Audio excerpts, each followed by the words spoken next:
If a week ago someone had told Catherine that she would be in someone else's kitchen, drinking tea with her husband's mistress, asking how she was doing and offering to help in any way she could, she would have dismissed the idea as absurd. Until a week ago, Catherine had had the most ordinary, mundane life. She had a decent relationship with her parents, slightly strained, with her mother-in-law, a cottage, where she enjoyed lounging in the sun at the flower bed, but could not stand to work on the beds with Giacchini, a small money loan and big plans for the future with her husband. However, by a strange coincidence, Catherine suddenly found herself in a situation where she had to take care of Kiryasha, the 5-year-old son of her mistress and her husband. This unexpected turn in her life touched Catherine's latent maternal instincts, despite the fact that she has never had children of her own. It all began with a seemingly innocuous accident, a spilled cup of coffee. The mug had sentimental value for Catherine. It had been given to her by a classmate to celebrate the end of their first semester together. Over the years, their friendship gradually waned, and they only occasionally congratulated each other on holidays and birthdays, but the mug remained as a relic of their carefree student days. When the mug broke and its handle broke off, Catherine chose not to throw it away, but to give it to her father to repair with super glue. But suddenly it turned out that even the strongest glue has its drawbacks. This became evident when a mug filled with freshly brewed coffee suddenly flew into the air and fell on the kitchen table. Ekaterina, shocked and frightened, hurried to clean up the spilled liquid, while the thought of damaging her husband's new smartphone swirled around in her head. "Misha," she called out, her voice filled with genuine remorse. "I'm so sorry, it was an accident." To her surprise, the other half of the house didn't react in any way. Her husband seemed to be busy shaving and thoroughly tidying himself up in the bathroom after a dusty weekend spent outdoors. The sound of running water made it impossible to make a sound. Poking at the smartphone screen, Katya grumbled.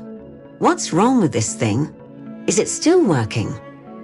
Truth be told, Catherine had never been in the habit of invading her husband's privacy by rummaging through his phone. She firmly believed that as mature and independent people in a relationship, they should trust each other completely. Therefore, she had no reason to engage in petty checks. But just a minute ago, as she was looking at her own smartphone, a chat window suddenly popped up on the screen. Katya didn't specifically read the messages, but only glanced at them. However, what she saw was enough to shake her to the core. It turned out that a certain Marina was corresponding with her husband, looking forward to his visit on Monday after work. Marina mentioned that she would bake his favorite dishes and expressed excitement about the possibility of taking Kirill to the carousel in the park. Catherine's breathing became shallow and labored. Her heart froze for a moment and then beat in panic. Who was this Marina? And why was she so intimate with her husband? Consciousness, reliable as ever, whispered in her ear, "You know what this means." It was a classic situation, a husband exchanging messages with his mistress. But who was Kirill? The mention of attractions indicated that this man was younger, which meant the sound of pouring water stopped abruptly, signaling that the husband had finished in the bathroom. Katya barely had time to put her smartphone on the table before her husband appeared. He was getting ready to go to work at the security firm where he held the position of deputy manager. "I've almost spilled coffee on your phone," muttered Katya excitedly, "but it seems to be fine." "I didn't check," she added, suddenly feeling uneasy at the thought of her husband finding out that she had been looking at his private messages. "You can check it yourself if you want." Her husband said mockingly, "How clumsy you are. Give it to me." He took the smartphone, twirled it around in his hands and smirked. "It's perfectly fine. Just be careful. Remember, we're going to my mom's for her anniversary on Saturday. Don't break anything." Katya gave a strange smile and asked, "Should I make you sandwiches?" or fry some scrambled eggs. No need, Michael waved her away. I'll have some coffee on the way and I'll deal with lunch later. I've got some things to take care of at work today. I'll probably be late. I understand, Catherine nodded, feeling her legs pumping as she walked with her husband to the door and closed it behind him. Of course he'd be late for work on Monday. That must have been the topic of their correspondence, she thought. Feeling disheveled, Katya returned to the kitchen. The clock read 8 in the morning. She had to be ready by 9, and luckily her workplace, the print shop where she had worked for 6 years, was across the street. She didn't even think about eating breakfast herself. Nausea overcame her. Her thoughts swarmed like uncontrollable wasps, but for some reason the tears wouldn't come. 2 years ago, Katya and Michael tied themselves in marriage. However, their love story was not particularly romantic. They simply met through mutual friends. There were no moonlit walks or whirlwind events that turned the whole world upside down. Katya, who was already 26 at the time, was a little ashamed that she still hadn't entered into a serious relationship. It wasn't due to the influence of her parents. They supported her. It just happened that way. At first, Katya had met guys on an ad hoc basis, never really falling in love. Every breakup was deeply upsetting. Then she focused on her university studies and took up various hobbies: photography, belly dancing, and singing. Later, she changed jobs. The turning point came when her grandmother fell ill. The family decided to entrust her care to Katya, and she devoted herself to taking care of her. Unfortunately, a year later, her grandmother passed away.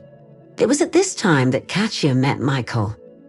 Her parents believed that it was time for her to settle down and start taking life seriously. Katya could disagree, but she felt tired and longed for change, preferably for the better. So why couldn't marriage to a man who understood and sympathized with her be that change? In many ways, Michael won Katya over. He knew what he wanted, and there was a certain strength in him. He understood her and sensed her moods. When she was indecisive, he could make decisions for her. Tired of her responsibilities, Katya gradually ceded control to him. When Catherine was asked about her personal life, she always answered positively, saying that everything was wonderful or just fine. She believed that it was pointless to complain because others had much worse situations. Catherine didn't want to burden others with her problems, even though she sometimes felt like a problem herself. There were times when arguments with Michael escalated and he became fierce, his eyes going blank as he said rude and cruel things.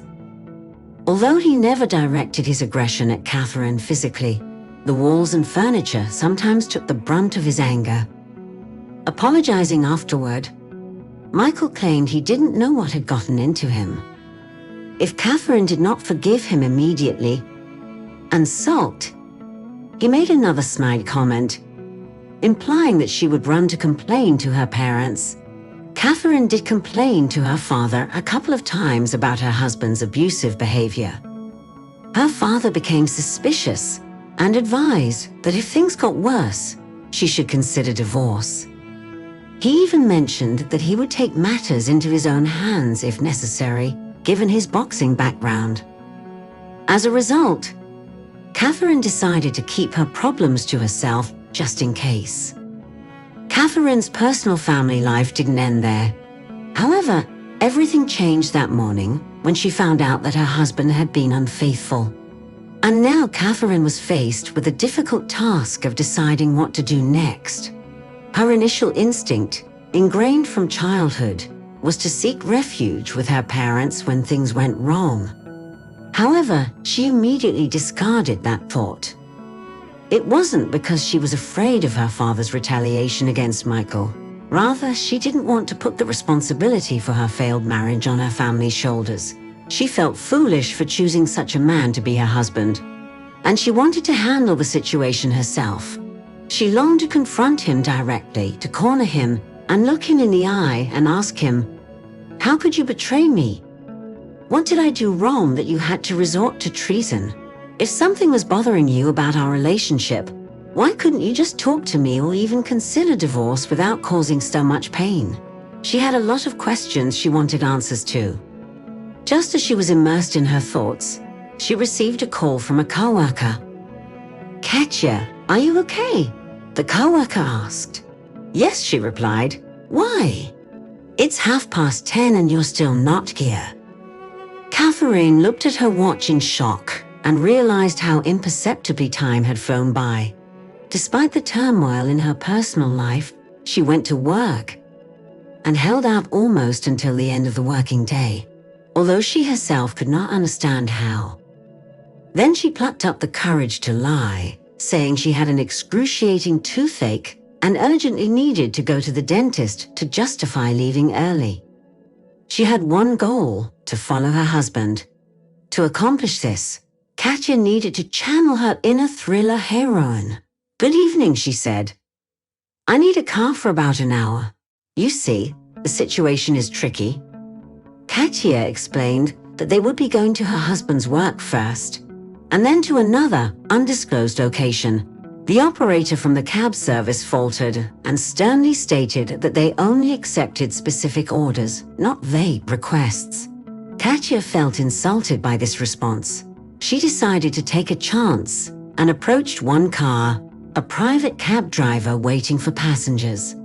When she looked through the window, a smile played on her lips. "What nerve you've got," Michael's voice echoed in the room. "All you do is take money from me. Have you ever tried to work?"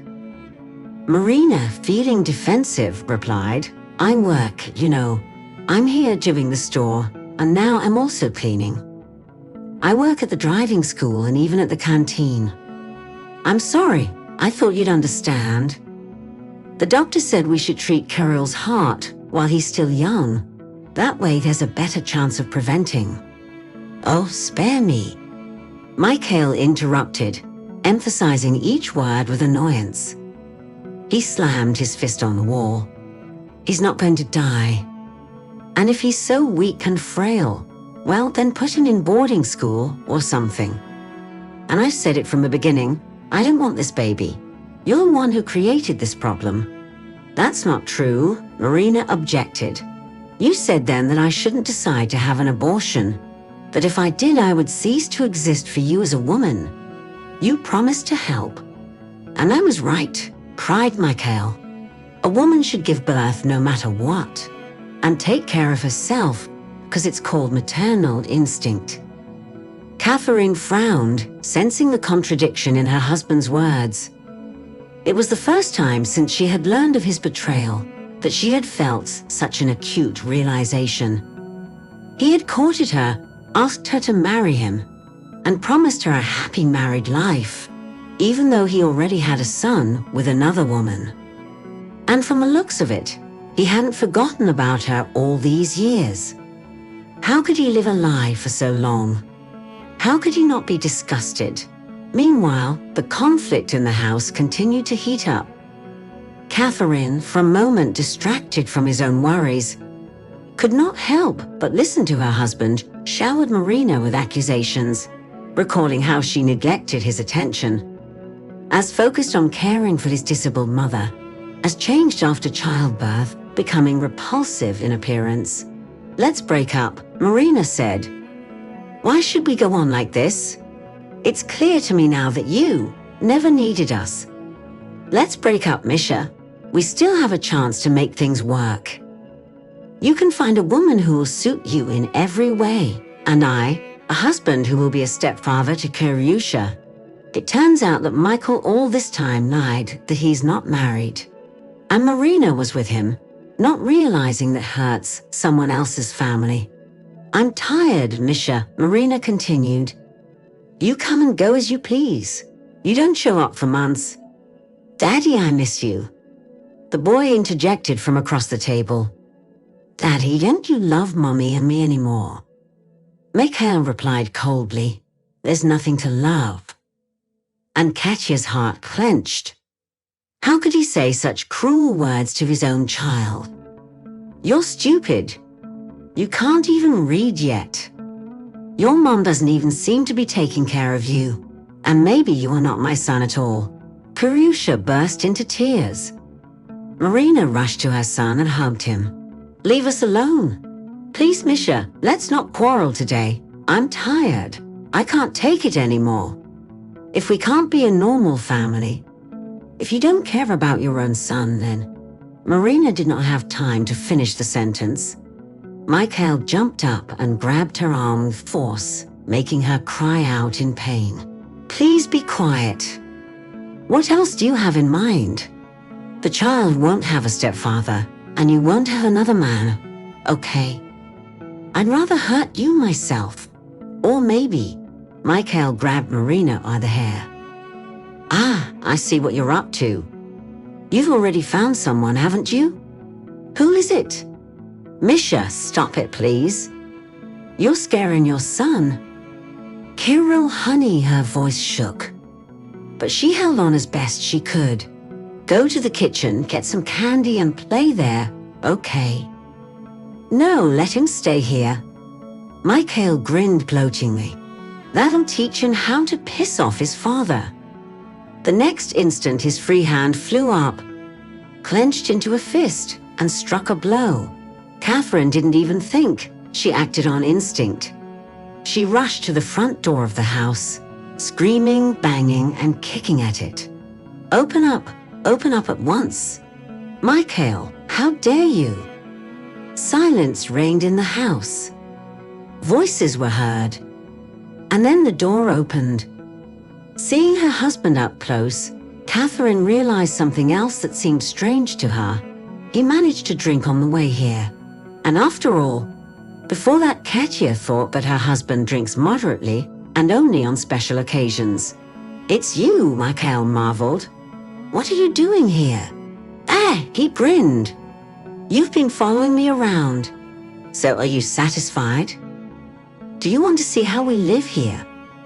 "Misha," Marina appeared behind his back and cried. "Who's there?" "No one. My wife." Both women closed their eyes, and for a few minutes there was silence. Catherine experienced a strange feeling. She expected to see the woman who had ruined her chances of creating a happy family. But at this moment she saw in Marina an unfortunate victim of circumstances, deceived by a monster who hid behind a facade of decency. She saw her mother in front of her, actually a single mother, because Katya had come to the realization that Michael was not the father. "Hello," Katya said. "Yes, I've been watching, and I was spying. And now I'm divorcing him," she exhaled and added resolutely. "And you're right to break up with him, because he's awful." Michael's eyes bulged. "What?" he exclaimed. "Oh, you shut your mouth. I'll get you." Katya's words were filled with anger. Michael, though drunk, was strong, and Katya would have been hurt. But then Michael literally shoved him aside from her and Marina. It was Eugene. It turned out that he was not only waiting for Katya in the car, but was following her. And at that moment he decided to intervene, and he did it just in time. Michael wasn't badly hurt, but he tripped and drunkenly swore, falling into the fallen leaves. "Who the hell are you?" he shouted. "Just a cab driver," Eugene replied. "And someone who's going to teach you a lesson if you don't leave right now." He stood up for both women. Michael stood up and looked around the small group with a grim, tense look. "Well, this is it," he snorted. "Yes, you know what I'm going to do," he exclaimed. He opened his mouth, then closed it, hesitated. It was evident that he was angry, but at the same time not sure he could resist the unexpected intrusion. "Misha," said Katya.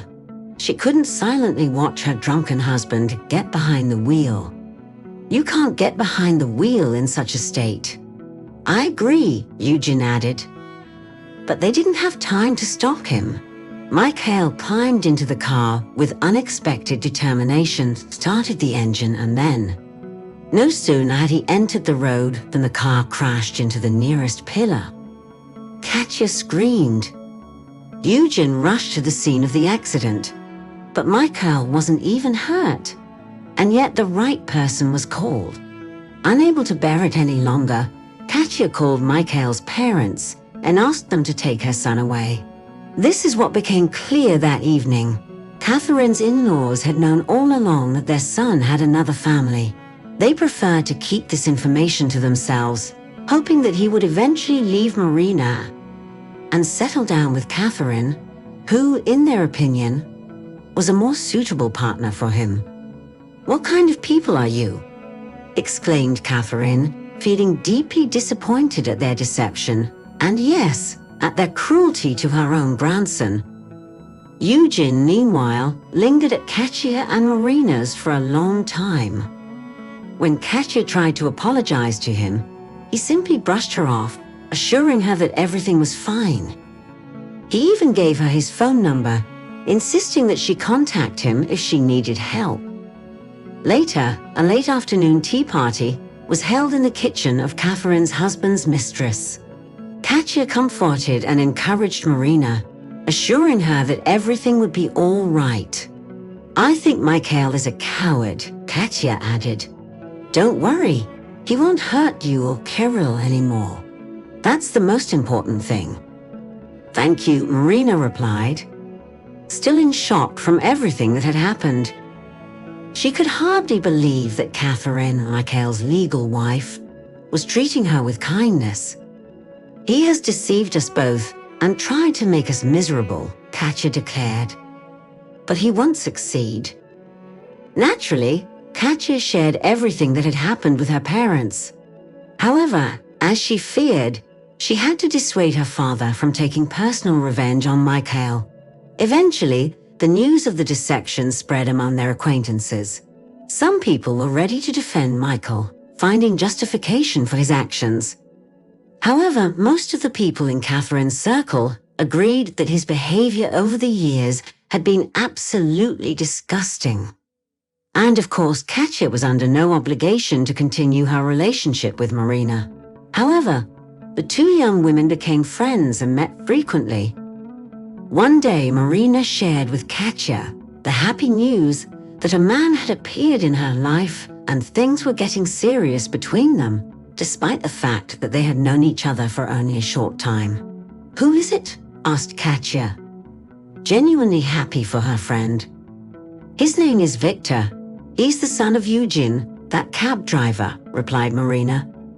The most interesting thing is that the cab driver had already told about this family drama to his relatives. He suddenly got the idea to introduce Marina to his son, who has been divorced for almost 2 years and is still not married.